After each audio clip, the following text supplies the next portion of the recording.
Hello जी, छोटों को प्यार, बड़ों को प्रणाम और मेरे भाई बहन को मेरा नमस्कार। यहाँ पर मैंने एक बड़ा बर्तन लिया है और ली है मैंने 600 ग्राम गाढ़ी गाय की दही। अब दही को मैं इस बड़े बर्तन में डाल दूंगी।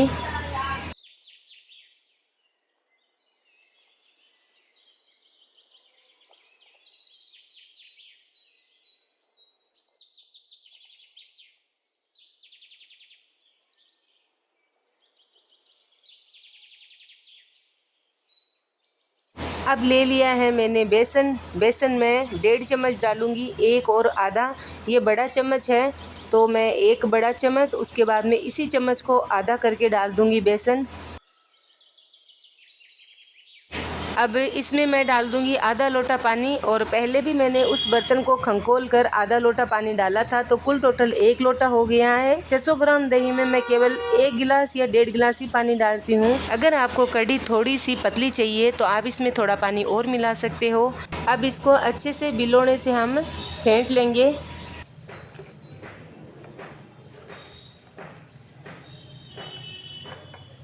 दही में अच्छे से बेसन को मिला दिया है और अब हम इसमें डालेंगे 1 चम्मच भर के लाल मिर्च का पाउडर, आधा चम्मच डालेंगे इसमें पिसा हुआ धनिया पाउडर और आधा चम्मच ही इसमें हम डालेंगे हल्दी पाउडर। अब वापस से घोटनी से इन सबको अच्छे से मसालों को मिला देते हैं इस दही और बेसन के साथ में।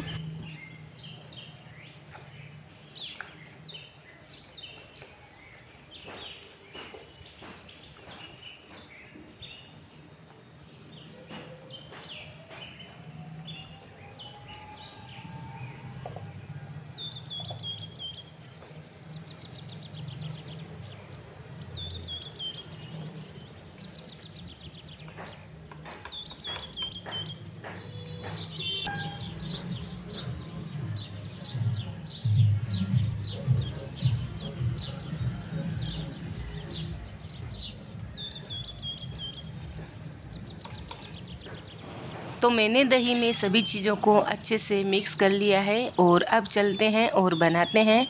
यहाँ पर मैं जला दूंगी गैस, चढ़ा दूंगी कढ़ाई और इसमें डाल दूंगी 2 चम्मच जितना सरसों का तेल।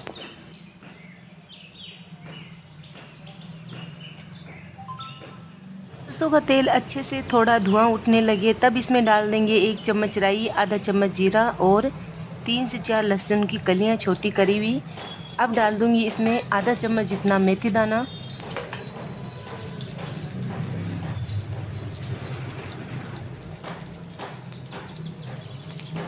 आधा चम्मच जितना मैंने दाना मेथी डाल दिया है और 1 छोटा चम्मच साबुत धनिया डाल देंगे। इससे बहुत ही अच्छा फ्लेवर आता है। आपके पास अगर कड़ी पत्ते हैं यानी कि मीठे के नीम के पत्ते हैं तो वो भी डाल दीजिएगा, बहुत अच्छा फ्लेवर आएगा। साथ ही में इसमें 2 बड़ी साबुत लाल मिर्च डाल दूंगी और 2 पिंच इसमें मैंने हींग डाल दिया है। हींग डालते ही हम तुरंत इसमें हरी मिर्च डाल देंगे, क्योंकि हींग डालते हैं ना तो वो तेल में जल जाता है, तो अगर अपन तुरंत ही हरी मिर्च डाल देंगे तो हींग नहीं जलेगा। अब इसको अच्छे से 5 से 7 सेकंड हम मिक्स कर लेंगे तेल में, और तेल में इन सभी चीज़ों का अच्छा फ्लेवर ला देते हैं।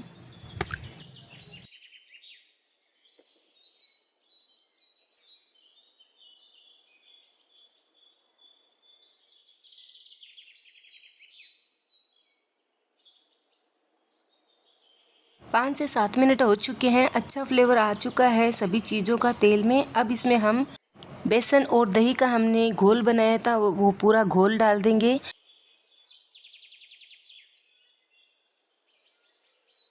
पूरा घोल हमने कढ़ाई में डाल दिया है। अब तुरंत ही हम इसको चम्मच से या किसी लकड़ी के चम्मच से चला लेंगे। इसी तरह से चलाऊंगी 5 से 7 मिनट, क्योंकि जब तक पहली उबाली नहीं आती है ना तब तक मैं इसमें नमक नहीं डालूंगी। नमक अगर अपन पहले डाल देते हैं तो कढ़ी पूरी फट जाती है और फटी फटी कढ़ी बिल्कुल भी अच्छी नहीं लगती है। तो हम इसमें नमक जब पहली उबाल आ जाए ना तभी हम इसमें टेस्ट के अनुसार नमक डालेंगे।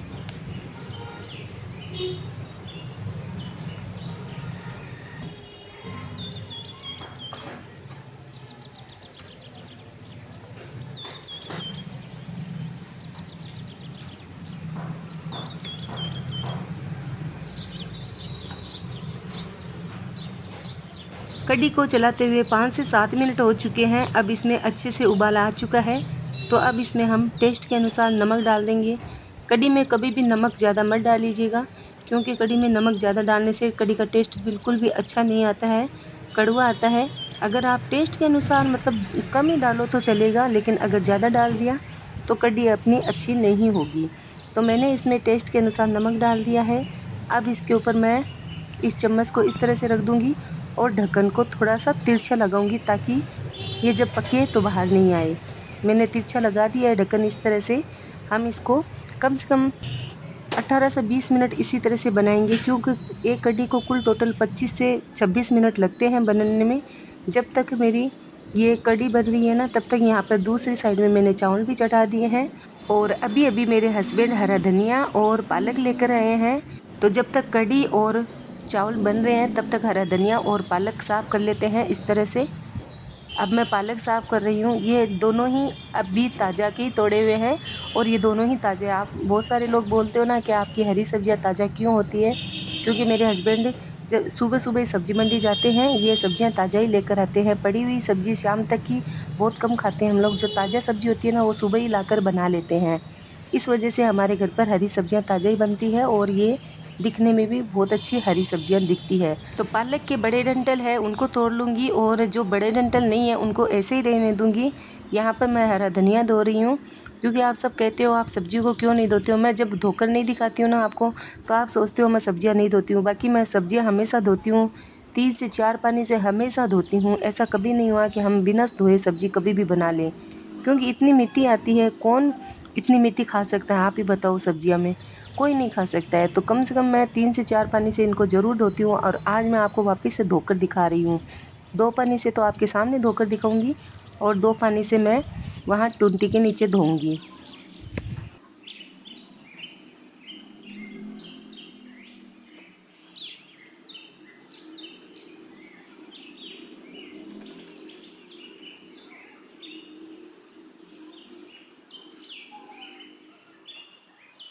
अब आपको दिखाती हूँ। धनिया में तो बिल्कुल भी मिट्टी नहीं निकली थी, लेकिन पालक में कितनी रंजी और मिट्टी निकली है। तो अब इस बर्तन को वापस से धोकर दूसरा साफ़ पानी लिया है। इस साफ़ पानी में वापस से धनिया निकाला है। उसके बाद में मैं पालक को भी निकालूंगी। ये प्रोसेस मैं 4 बार करती हूँ, बस मैंने आपको 2 बार ही धोकर दिखाया है। तो मेरा कहने का मतलब है अब आप कोई भी नहीं कहोगे कि मैं सब्जियाँ नहीं धोती हूँ।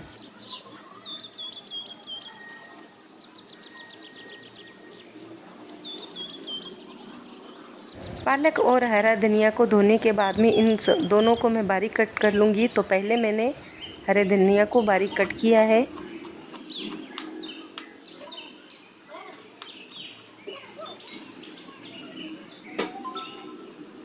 हरा धनिया को कट कर लेने के बाद में अब मैं जितना भी पालक है ना उस सबको मैं कट कर लूँगी। पालक को हम थोड़ा सा मोटा कट करेंगे, क्योंकि हम इसके बड़े वाले पकोड़े निकालेंगे। तो पालक को थोड़ा बड़ा कट कर लेंगे ना, तो ये गोल राउंड में अच्छे से सीखेंगे और गोल भी बनेंगे। तो पालक को कट कर लेते हैं बड़े साइज में।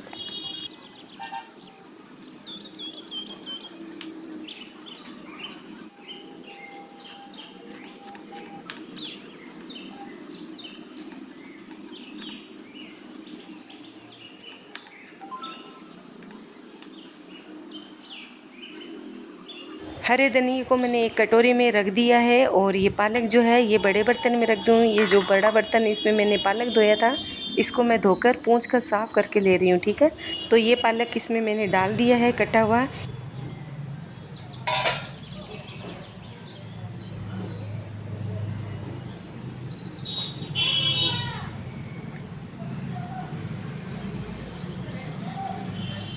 इधर हमारी कढ़ी भी बनकर तैयार हो चुकी है। अब इसमें हम हरा धनिया डाल देते हैं।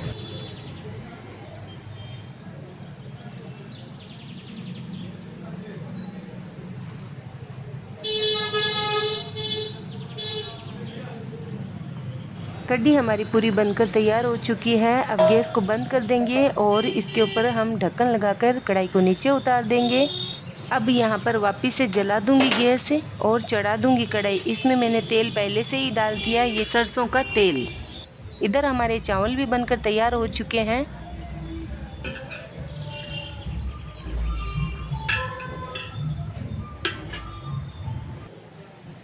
यहाँ पर हमारा कटा हुआ पालक है इस बर्तन में और मैं इसमें डाल रही हूँ 3 बड़े चम्मच बेसन के।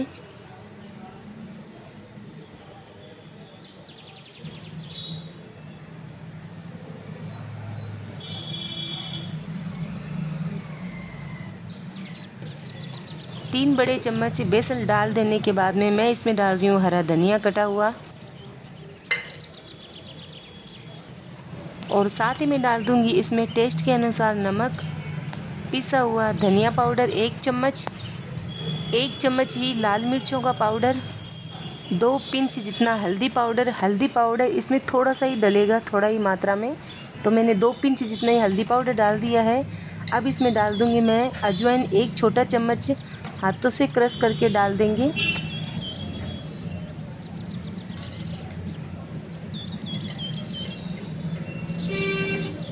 1 छोटा चम्मच साबुत जीरा डाल देंगे। इसको भी हम हाथों से इस तरह से मसल लेंगे। मसलने से क्या था ना, इसमें फ्लेवर दोनों का ही अच्छा आएगा। अब इसमें 1 चम्मच ओखली में कुटा हुआ दरदरा लहसुन और अदरक डाल देंगे, आधा चम्मच गरम मसाला पाउडर, और आधा कटोरी हम इसमें पिसा हुआ चावल का आटा डाल देंगे।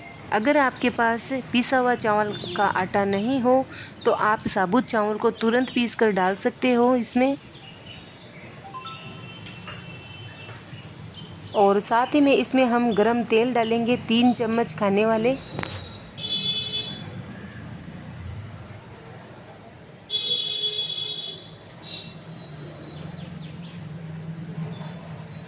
गरम तेल मैंने इसमें डाल दिया है। अब हम इसको अच्छे से मिक्स कर लेते हैं। इसमें मैंने पानी बिल्कुल भी नहीं डाला है, पालक वैसे भी पानी छोड़ देता है, बिना पानी के ही इसको अच्छे से मिक्स कर लेंगे। अगर आप पालक के साथ में बेसन का घोल बनाओ तो आप इसमें पानी कम ही डाल लीजिएगा, क्योंकि पालक तो वैसे भी पानी छोड़ता ही है। तो मैंने इसमें पानी 1 बूंद नहीं डाला है, बिना पानी के ही इसको अच्छे से मिला रही हूँ। आप चाहो तो इसमें थोड़ा सा पानी मिक्स कर सकते हो।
पूरा पालक बेसन में अच्छे से मिक्स हो गया है। आपके सामने मैंने मिक्स किया है और इसमें बेसन बिल्कुल भी नहीं डाला है। आपके अगर ज़्यादा गीला हो जाए तो थोड़ा बेसन और डाल लीजिएगा। अब इस तरह से मैं गोल गोल राउंड में डालती जाऊंगी और हाथों से इस तरह से बनाती जाऊंगी। और आँच को हमें गैस की धीमी रखनी है, तेज़ नहीं रखना है।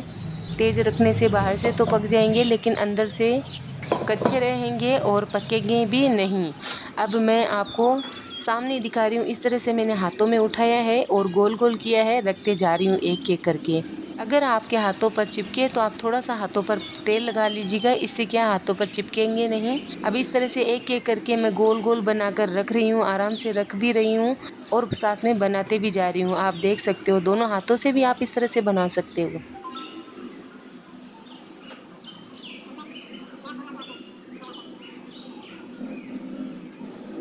इस तरह से पालक के पकोड़े गोल गोल बनाकर मैंने रख दिए हैं। और गैस की आंच को हमें मीडियम ही रखना है, न तो तेज़ रखना है और ना ही धीमा रखना है।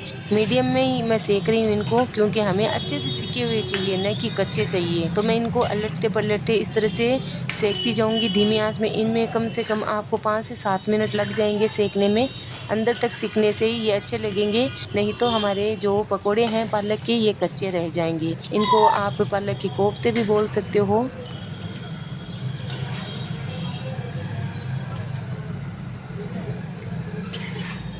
पहला बैच हमारा अच्छे से सीख चुका है। अब इनको हम बाहर निकाल लेते हैं।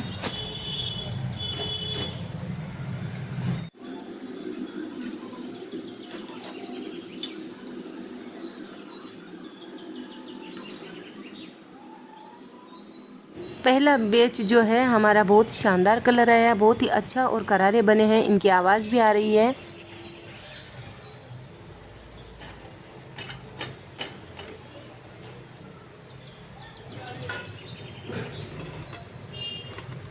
आप देख सकते हो इनकी कितनी अच्छी और प्यारी आवाज़ आ रही है, एकदम करारी।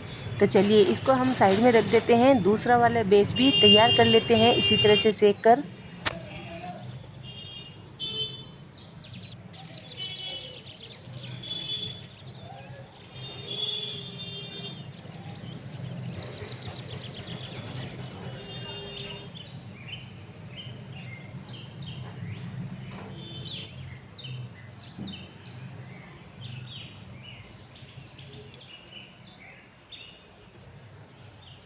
दूसरा वाला बैच भी मैंने इसी तरह से गोल गोल बनाकर डाल दिए हैं एक एक करके तेल में, और इनको भी हम इस तरह से अलटते पलटते सुनहरा सेक लेते हैं।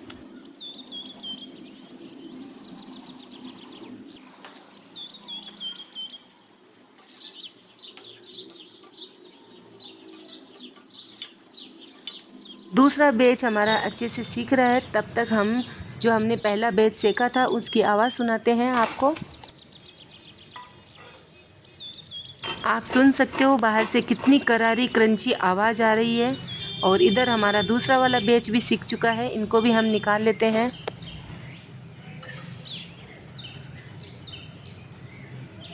दूसरा वाला बैच भी मैंने निकाल लिया है, और बाकी के जो बैच है वो इसी तरह से मैं गोल गोल बनाकर सेकती जाऊंगी और बाहर निकालती जाऊंगी तेल से। बस मैंने इनको धीमी आंच में अच्छे से सेका है, ताकि धीमी आंच में सेकने से बाहर से क्रंची और अंदर से सॉफ्ट होते हैं, और ये खाने में बहुत ही स्वादिष्ट लगते हैं। इनको आप केवल खट्टी मीठी चटनी के साथ में खाओगे ना, तब भी बहुत ही टेस्टी लगेंगे ये।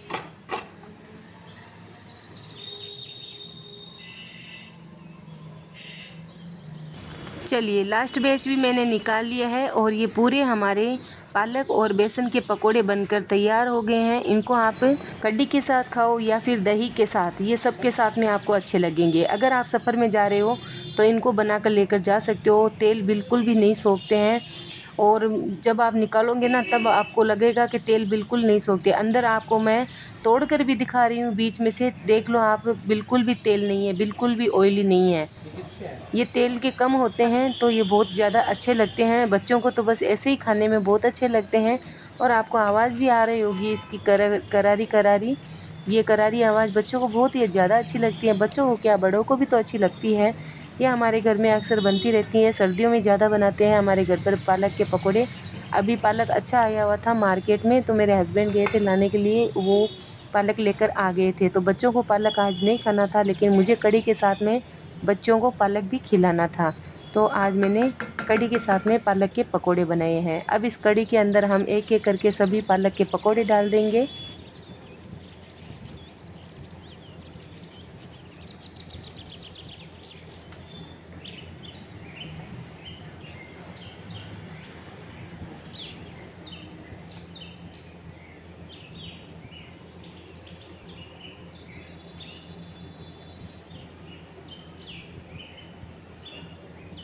कुछ पालक के पकोड़े मैंने कढ़ी में डाल दिए हैं और कुछ बाहर रखे हैं। तो अब हम इस पर तेल का तड़का लगाएंगे। तेल हमारा गर्म है, वही तेल में हम तड़का लगा देंगे। तो तेल मैंने हिसाब से ले लिया है इसी चम्मच में। अब इसमें मैं डाल रही हूँ कश्मीरी लाल मिर्च आधा चम्मच, और इसको अच्छे से मिला देंगे और तड़का लगा देंगे। आज मेरे पास कड़ी पत्ते नहीं थे तो मैंने कड़ी पत्ते का तड़का नहीं लगाया। आपके पास हो तो ज़रूर से तड़का लगाइए, उससे बहुत ही अच्छा फ्लेवर आएगा। अब इसके अंदर हम जैसे ही तेल डालते हैं ना तड़के वाला, तो तुरंत ही हम इसके ऊपर ढक्कन लगा कर रख देंगे, ताकि तड़के का पूरे में अच्छा फ्लेवर आ जाए। 5 मिनट के लिए तो ढक्कन लगा कर रखना ही है इनको। तो 5 मिनट के लिए रख दिया है।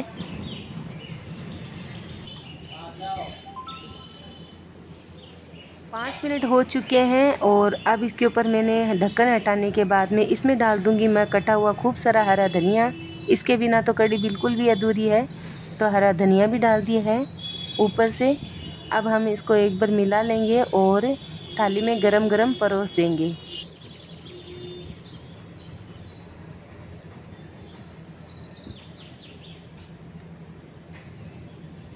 चालू है।